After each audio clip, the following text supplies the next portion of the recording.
were upunzire chikondi jazi sitimenya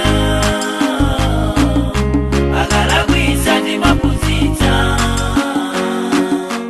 zomenyana zidatafasho tsiku ndi tsiku kugada ndimamvera kulira kwa munthu wa mayi wodandaula amunanga musandimenye chonde undisiye kumbuyo kuli mwana undipera umakala ukumenya mpyazi za chabe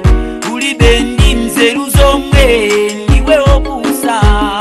jazi ngati wala kwita timalangiza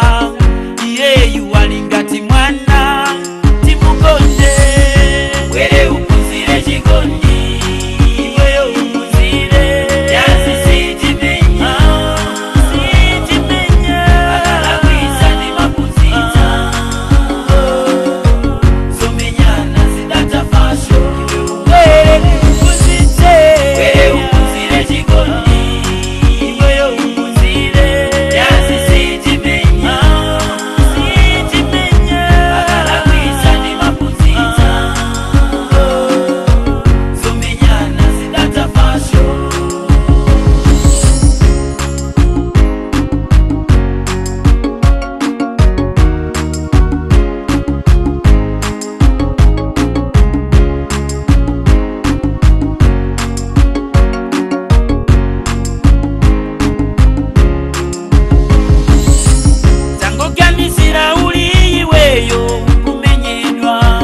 kapena mwina mwana wako akuzunzidwa